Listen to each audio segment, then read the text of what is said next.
Yo, what's up, guys? So on last video, it was day one on passing a 100K funded account challenge.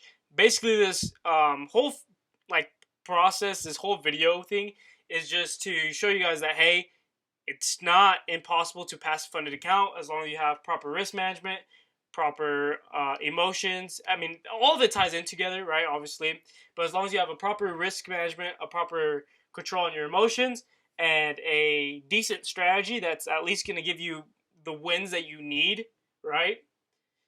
Paired with all that, it's pretty easy to pass a funded, of course. It's not too easy because if it was easy, then everybody would pass them and prop firms would be out of business, right? There's a reason that prop firms are in business. Also, don't mind me drinking out of my sippy cup. I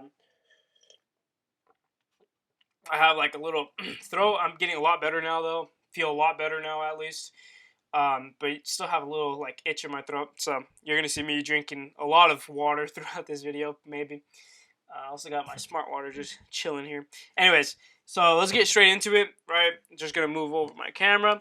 So I'm sorry, I kind of goofed up and didn't record the video for yesterday, which was Thursday's trade, but this was Thursday's trade. Okay, so on Wednesday we had this 15-minute liquidity sweep. I made a whole video on this shit. I saw some comments and you guys were asking what was my strategy. Okay, first of all, what my strategy is, and some of you guys were saying that it's paper trade account. All prop firms are paper trade accounts. Okay, the only thing that matters to me is the money that goes into my bank account. You know what I mean? After the withdrawal, that's the only thing that matters to me. It could be demo, it could be live, it can be freaking Santa Claus personal trading account. I don't care. Okay, as long as the money gets wired to my bank account or my crypto gets sent to my crypto wallet, man, they can fucking that thing can be on demo all day long, right? Anyways, so Thursday's trade was actually a part of Wednesday's trade. Here we saw that we kind of pushed down below these levels, below these lows, but we didn't break structure. We just swept out these hourly lows, okay? And respected this order block on the 15-minute, okay? So on Wednesday's trade, we had that 5-minute. Obviously, here I'll break it down real quick. So I'll show you what my strategy is, and I'll show you the second strategy, right? Second version of my strategy, so you guys can see, hey, it actually fucking worked. So on Wednesday, we had that sweep of liquidity. So that's the first step we want, right? We want a sweep of liquidity. Then we want a fair value gap on the opposite direction. So in this case, we want to take a long because it's swept liquidity. We want to see a bearish fair value gap get absolutely railed, bro. We want to see that thing get invalidated. We want to see that thing, you know what I mean? No lube at all, bro. We want to see that thing just get pushed right through. And if we can get a break structure while we're at it, that even adds even more confluence to our trade. After this trade, after this freaking trade recap, I'm 100% going to. Why do I not have premium? Like, am I brokey or something? Anyways, I'm running out of water. I'm gonna have to drink my smart water pretty soon. Anyways, so we have that break structure with displacement railed, bro. We demolished this fair value gap, and then we see that it tapped back into this fair value gap, this inverse fair value gap. Okay, and that was just perfect. That was all we needed in order to take that long position. Here we can see that it like literally it's at 50% of the fair value gap. Not only that, but I'll also pull out this tool, which is my fib, previous swing high, previous swing low, 50% of that swing low. You know what I mean? That thing is a perfection, okay? Beautiful, okay? So that's literally just my strategy. We want to see a inverse fair value gap get formed, but we want to see it with displacement. We don't want to see no baby ass inverse fair value gap get like this thing right here, bro. What's this right here, man? Look at this right here, right? This thing got closed on. Thing got reacted off of it. Obviously, you're gonna hit first take profit or some shit. Honestly, my stop loss would probably be this right here. It would work out. Like, genuinely, it would work out. I'm trying to shit on my own strategy, and it's still working. that's pretty insane. Anyways, so that was pretty much yesterday's trade. This thing, beautiful. We hit, we swept out these highs. It was a 1-7 RR, beautiful. Okay. Now we hop onto Thursday's trade. Okay, Thursday's trade respected this order block on the 15-minute. Okay, and here we can see that we created this inverse fair value gap that had a pretty big toll on this thing. And we ended up tapping right into it, filled that inverse fair value gap all the way, okay? And what happened when we did that? We had a huge fucking rip, dude. Obviously, we're not sure how much it's going to push up or down, right? We can't predict the market like that. We can only... We can predict the market, we can't, but we don't know what the market is, because that's the reason behind us predicting it, okay? And I'm out of water. But... anyways, so we see that this ties into previous trade. We saw this, and then that was pretty much just enough for me to say, okay, I'm going to take that long position if we can see some more confluences, right? I'm not just going to take take it off that one reaction, okay? That'd be pretty stupid. But here we can see that, first of all, we have this fair value gap right here get completely closed out by this one. That's a little reaction right here that we have right here. This little fair value gap right here that we have right here.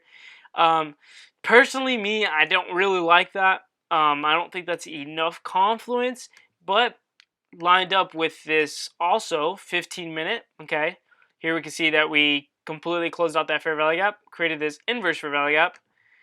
We can see, if you were looking at it live, right, market live, you would see, I would put it on the 1 minute to show you guys, but I would have to go scroll a lot, and I really genuinely don't want to do that. But regardless, we can see that, hey, this thing came down, tapped into this inverse fair value gap. We saw one reaction, and it literally came back all the way up here. And then it came back down and retested it like 3 times. And that was just enough for me to say, you know what, I'm going to take that long position, right? And we, obviously, first take profit was these highs, right? So first take profit was like a 1-2 RR. And then we said, okay, this is next take profit. This is next take profit. And we ended up only putting 3 contracts. So instead of taking profit at this level, I just let it ride. Eventually, I ended up just taking profit right here when we had equal highs. And I saw this little reaction down. And I was like, you know what? We're hopping into Asian session. Like, I'm done. Count me out. I'm out of trading, okay? Simple ass trade, though. You know what I mean? Like, it's just... this strategy is so simplified that it makes it seem stupid in a way. Where it's literally just like... because trading isn't hard. Let me tell you guys something. Trading is not... Let me tell you guys something. Listen to me, okay? Trading is not hard. We make it hard because we decide, oh, let me take the sell position or the short position or whatever it may be, okay?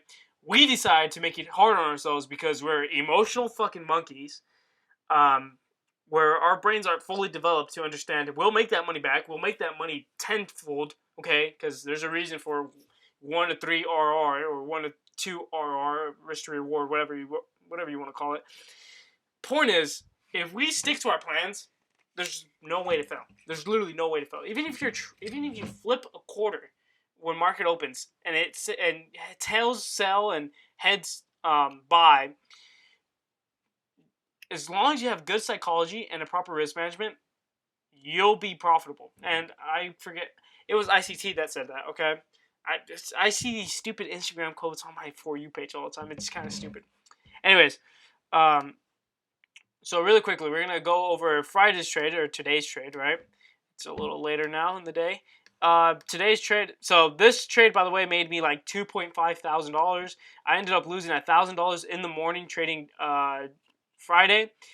And honestly, I could have avoided it by just not trading until I saw more confluences.